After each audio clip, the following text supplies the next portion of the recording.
Hey there, my name is Sage, and you're watching D&D Daily. Today I got a thought rolling around in my head that I wanted to communicate. That thought is the merit of underdeveloped characters. We are all lovers of D&D, which means we probably like our complex backstories with details and tragedy and drama, and all those things are great. Don't get me wrong, I love having characters like those, but I also equally love having characters that are incredibly underdeveloped, and I'm going to talk about some of the advantages of having underdeveloped characters. The first advantage is that if you're in a campaign with a lot of different players who all have complex backstories, sometimes it feels like, okay, my character wouldn't hang out with this party. They'd be trying to go take care of their backstory, so it feels weird that I'm just kind of in this in-between, and giving a reason to both be with the party and pursue your backstory kind of becomes this tug of war. If you have a very simple character, you might simply be like, these are my buddies, I want to help them out with their stuff, so I'm going with them. And it kind of takes all the complexity out of trying to interweave so many backstories.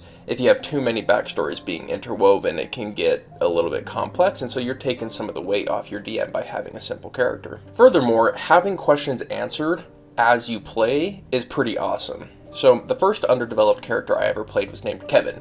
He was a barbarian in The Curse of Strahd, and it was awesome. He was just, doing his thing. He's a big guy, musclehead, protects the party, but we walked into the mist that shows you your greatest fear. And I didn't know what his greatest fear was. I had never thought of that. It wasn't no backstory to decide, so it was simply like, okay, I have 5 seconds to decide his greatest fear. Rock grubs, and I just threw it out there, but it became canon. In that moment, he developed his greatest fear, and that greatest fear remained for the rest of the campaign. So, developing your character in-game is pretty rewarding, and it's pretty fun because you learn about your character as you go. As a writer, they would call it discovery writing versus like prepared writing. There's the outline writers who design the skeleton and then fill in the in-between, and then there's discovery writers who start with the character and then they bring that character situations, and then they think, how would that character interact with those situations, and they learn about the character as they go.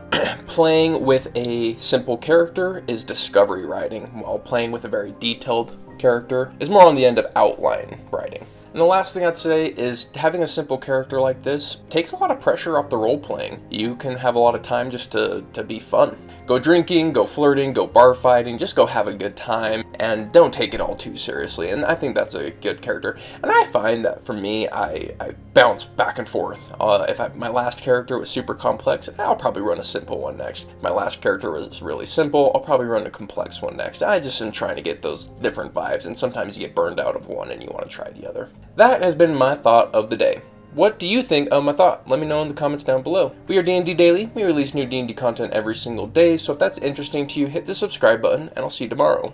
Later.